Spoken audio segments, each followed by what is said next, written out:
Así que bienvenido, don Raúl Castro, y lo felicito. Gracias. Y le entrego el mando.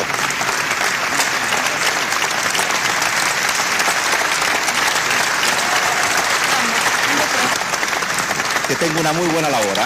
Continuaré la gran labor que han hecho ustedes. Lo felicito y va a contar con el apoyo total y absoluto de todos los que estamos aquí. Muchas gracias.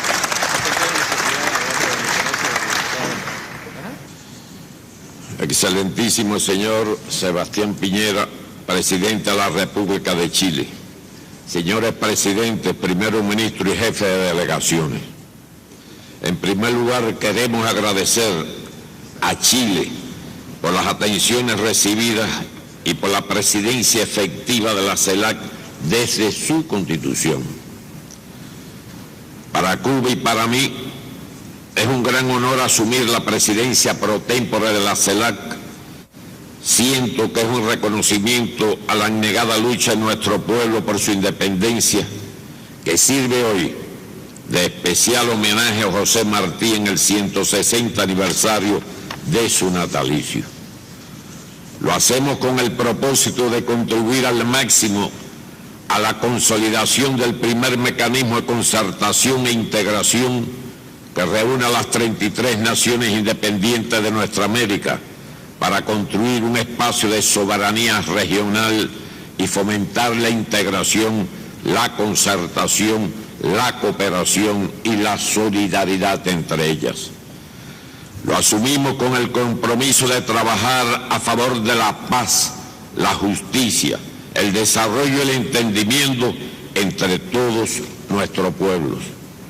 Actuaremos con total apego al derecho internacional, a la Carta de las Naciones Unidas y a los principios fundamentales que rigen el desarrollo de las relaciones entre las naciones. Rechazaremos la injerencia, la agresión, la amenaza, el uso de la fuerza y potenciaremos el diálogo, la concertación y la solidaridad entre nuestras naciones.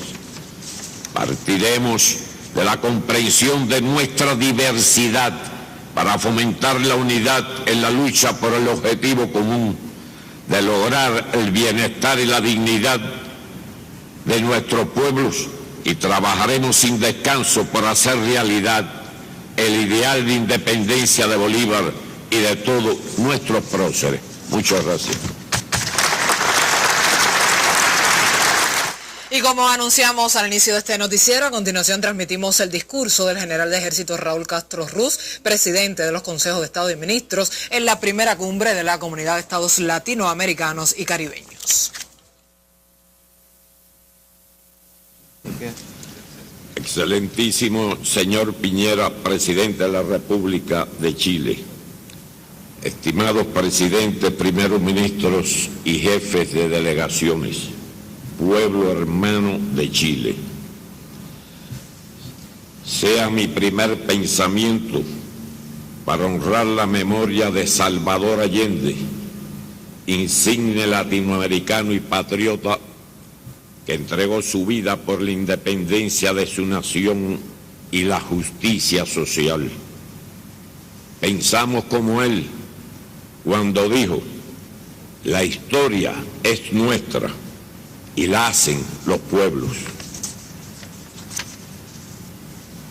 La existencia de la CELAC nos permitió encarar los desafíos del 2012 con más conciencia de quiénes somos y hacia dónde vamos en medio de circunstancias convulsas y complejas.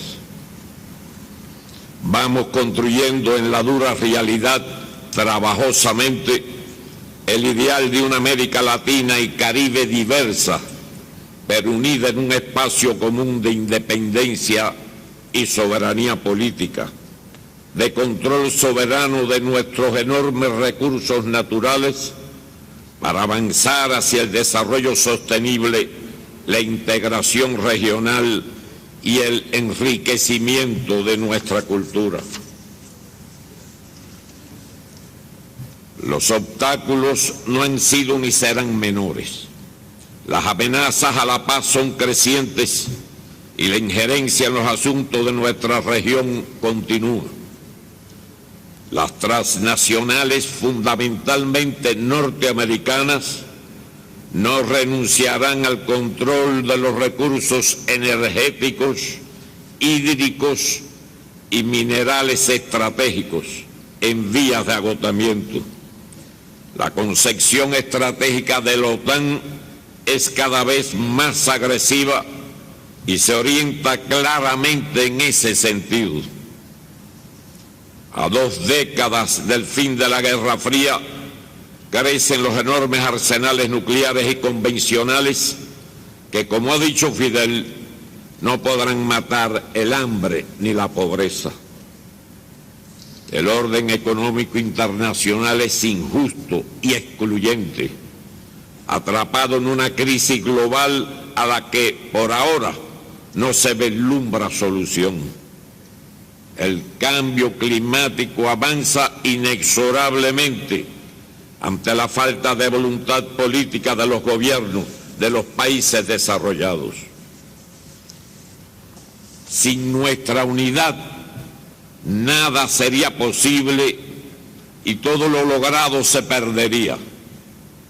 En la llamada Cumbre de las Américas de Cartagena, nuestra América dio un paso decisivo, asentada en el sólido cimiento de Mar del Plata, donde en el 2005 fue derrotada el ALCA. Disipados los cantos de sirena de los Estados Unidos en la cumbre del 2009 en Trinidad y Tobago, América Latina y el Caribe brillaron por su solidez e independencia cuando reclamaron que las Malvinas son argentinas y que el bloqueo y la exclusión de Cuba deben cesar, acontecimiento que al pueblo cubano guardará siempre con profunda gratitud en su memoria. El ejercicio de la autodeterminación y la soberanía de los pueblos y la igualdad soberana de los estados son principios irrenunciables de la CELAC establecidos en la Declaración de Caracas. Sabemos que entre nosotros hay pensamientos distintos e incluso diferencias, pero la CELAC ha surgido sobre el acervo de 200 años de lucha por la independencia y se basa en una profunda comunidad de objetivos. No es la CELAC, por tanto, una sucesión de meras reuniones ni coincidencias pragmáticas, sino una visión común de la patria grande, latinoamericana y caribeña, que solo se debe a sus pueblos. Los incuestionables triunfos obtenidos por las fuerzas patrióticas en las elecciones presidenciales y regionales celebradas en Venezuela y las movilizaciones recientes demuestran el extraordinario liderazgo del presidente Hugo Chávez Frías y el enorme respaldo popular al proceso venezolano.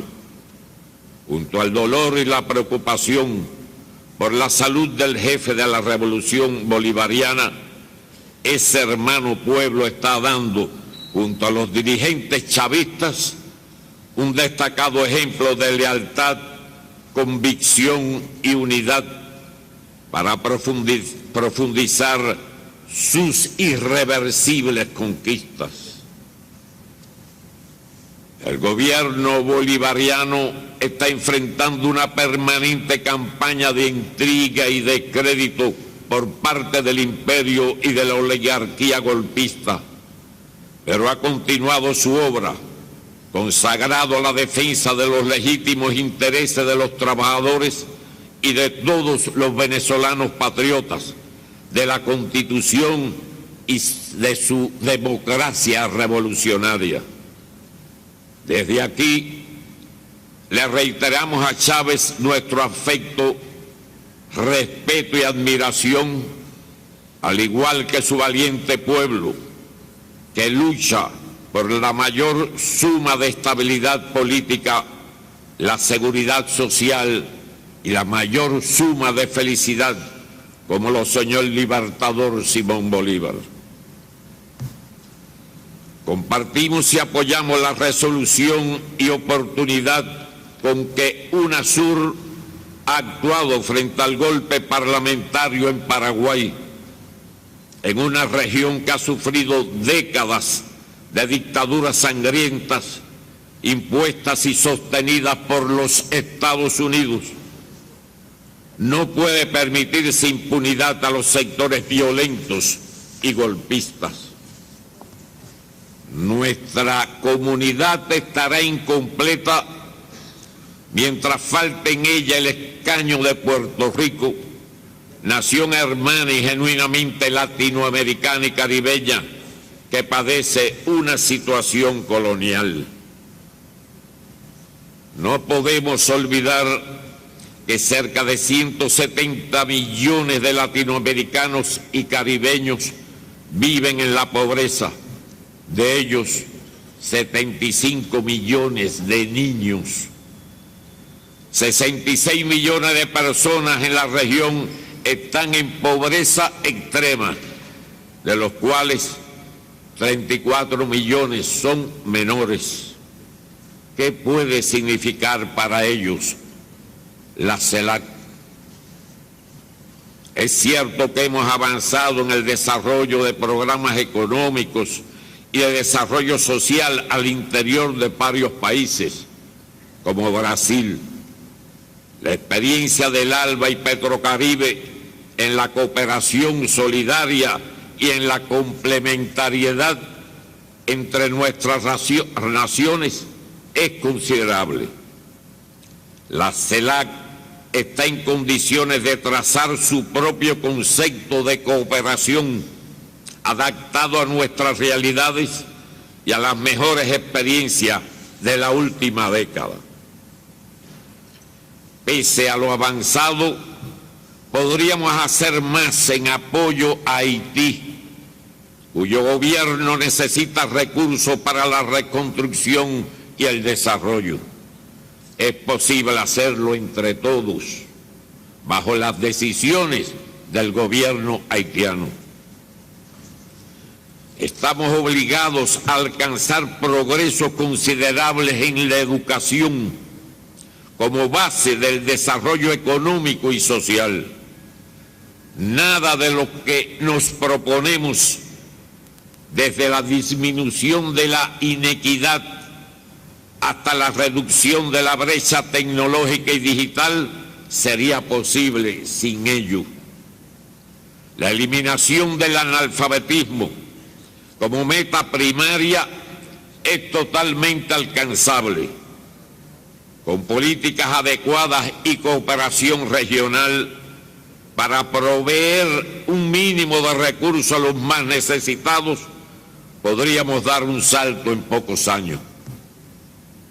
Debemos ser capaces de promover una arquitectura regional propia, adecuada a las particularidades y necesidades de la América Latina y el Caribe.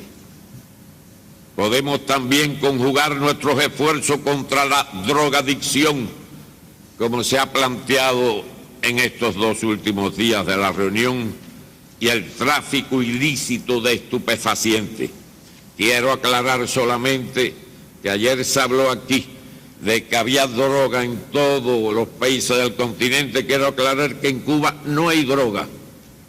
Intentaron introducirla. Existen más de 250 detenidos extranjeros de diferentes países del continente por intentar introducir droga. Solo un poquito de marihuana que se cultiva en una maceta en cualquier balcón de cualquier ciudad de Cuba. Pero drogas no hay ni habrá. Solo quiero expresar, fuera de texto, sobre este tema, que se pueden tomar medidas. Hubo un momento en que, como se sabe, Cuba no es un país atractivo para la droga, para los traficantes. Pero cuando empezó a incrementarse el turismo, y el propio año pasado ya nos aproximamos a los 3 millones de visitantes extranjeros, sí se convirtió en un objetivo de los traficantes. Analizamos con profundidad, además empezaba a arribar por las costas, sobre todo la costa norte, los paquetes de diferentes tamaños, de kilogramos o de peso de kilogramos de cocaína, que arrojaban los traficantes cuando eran presionados y perseguidos por los norteamericanos, se arrimaban a nuestras costas, eran perseguidos por nosotros y la arrojaban al mar. Y las diferentes corrientes, sobre todo la del nordeste, las depositaban por las playas. En menor cuantía también por el sur. Y empezó a adquirir fuerza el consumo, y hasta hubo ciudadanos de algunos países de América Latina que empezaban a dosificar gratuitamente cuotas o dosis individuales regaladas. Personalmente tuve una reunión con todos los organismos que tienen que ver con este problema y tomamos una decisión. Vamos a combatir la droga que nos está empezando a amenazar a sangre y fuego. Se aprobaron los decretos leyes que correspondían para darle basamento legal a las decisiones. Se coordinaron todos los factores en estos aspectos. Utilizamos nuestras organizaciones de masa vinculadas estrechamente con el pueblo, con nuestro partido gobernante y con el gobierno. Dígase Central de Trabajadores de Cuba, Asociación Nacional de Campesinos, Federación de Mujeres Cubanas, Comités de Defensa de la Revolución, y se apeló a las familias que hacía falta la colaboración de todo el país para ubicar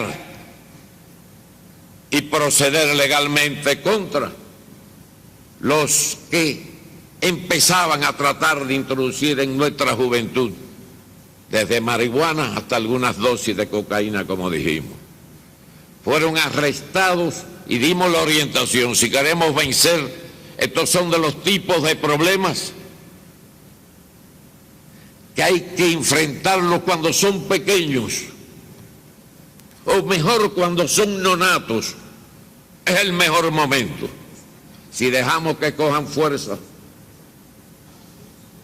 decíamos y razonábamos, ahí tienen el ejemplo de varios países hermanos del continente. Y por lo tanto esta batalla tiene que ser a sangre y fuego. Nuestras leyes permiten la pena de muerte, está suspendida, pero ella está de reserva, porque una vez la suspendimos y lo único que hicimos con ello fue estimular las agresiones y los sabotajes contra mi país a lo largo de estos 50 años, como todos ustedes conocen. Les razonaba a mis compañeros, ahí está el caso de México. A México lo amamos profundamente. Decimos, México es México. Su historia, su vinculación con nosotros. Allí recibimos asilo generoso durante el 1955 y 1956. De allí salió nuestra expedición. Cierto es que violando algunas leyes mexicanas, pero no violamos nunca la amistad con México. Y ellos ejercieron su derecho y arrestaron a todos los compañeros, incluyendo a Fidel. Yo fui uno de los pocos que pude escaparme.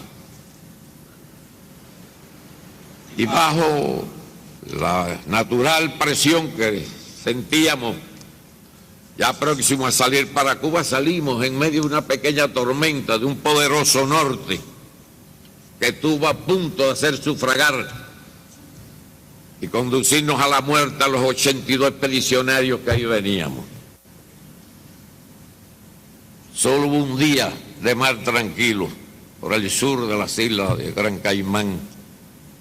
Tal era la tormenta que un marinero experimentado que trataba desde la proa esa noche tormentosa del desembarco de ver si veía el faro de Cabo Cruz al suroeste de Cuba, y una ola se lo llevó. Perdimos casi una hora en su recuperación, hasta que nos lanzamos a la costa y desembarcamos en un pantano horroroso, y antes de salir de él ya estaba encima de nosotros la aviación del dictador Batista. Y yo le razonaba a los compañeros, me rompo la cabeza pensando, ¿qué solución puede tener lo de México? Que no es casual que sea México, no porque los mexicanos propicien esa situación, sino, ya lo dijo un expresidente mexicano en el siglo pasado, pobre México, tan lejos de Dios y tan cerca de los Estados Unidos. Ahí es donde está el problema fundamental, de donde reciben la droga, que nunca he leído en la prensa de una gran operación contra los traficantes. Nunca he leído eso. Películas de bandas, de pequeñas bandas de traficantes, pero no hay. Y por el mismo lugar donde entra la droga pasan el armamento para abajo. Ese es el problema. Yo hablé de este tema con el presidente Calderón en la reunión de Sahuipe en Brasil en el año 2008, donde ya se estaba gestando, elaborándose esta organización magnífica que hoy en estos días celebra su primera reunión, además de la reunión fundacional en Venezuela. Y hablé profundamente de estos temas con el presidente Calderón. Y seguimos preocupados, pero ese problema avanza con una marea terrible hacia el sur. Problemas en Guatemala, problemas en los demás países de Centroamérica. Y solo puedo dar una opinión a los países que todavía no le ha llegado esa marea nefasta y trágica, porque es verdaderamente trágica, donde los drogadictos, como ustedes conocen, son capaces de matar hasta un familiar para obtener dinero para comprar droga. Por eso nuestra población apoyó esa medida y nos resultó fácil capturar a cerca de 5.000 juzgados con todo lo que permitía las sanciones del Código Penal, y nos equivocamos en muy pocos casos que fueron resueltos inmediatamente. ¿Por qué? Por la colaboración de la población, que era la más interesada en que ese problema no se extendiera. Y que estos problemas es la moraleja que podemos sacar de ellos, y la sugerimos a los países que todavía no son víctimas de este flagelo, que estos son de los tipos de problemas que hay que enfrentar cuando están naciendo, y mejor, como les decía, cuando son nonatos. Perdonen este paréntesis que abrí sobre este tema. Y por eso en Cuba no hay droga, ni la habrá. No podríamos renunciar a la protección. Como ustedes ven, yo también improviso discursos, hasta de 2 y 3 horas, pero no quiero hacer eso. Eso lo hacía antes, cuando era joven, pero prefiero ya, a esta altura, leer mis intervenciones. No critico que los demás lo improvisen. El primer improvisador es mi jefe, Fidel Castro, y el que pronuncia los discursos más largos en la ONU tiene un récord que ni Chávez se lo ganó. Les decía que no podríamos renunciar a la protección de nuestros inmigrantes, víctimas del orden actual, de la xenofobia y de la discriminación que proliferan en el mundo industrializado. Tenemos también la posibilidad real de constituirnos sobre bases apropiadas y concretas en una zona de paz en la que complementemos nuestro tradicional rechazo a las armas nucleares de exterminio en masa y a las cada vez más avanzadas y letales que se desarrollan hoy. Con la expresa y firme voluntad de resolver todas nuestras diferencias por la vía pacífica de la negociación y el diálogo. Concluyo con un emocionado homenaje a José Martí. Hoy, como decía el compañero Maduro, en el 160 aniversario de su natalicio, de su pensamiento aprendimos que en tiempos difíciles como estos, decía Martí, los árboles se han de poner en fila para que no pase el gigante de las 7 leguas y hemos de andar en cuadro apretado como la plata en las raíces de los Andes. Muchas gracias.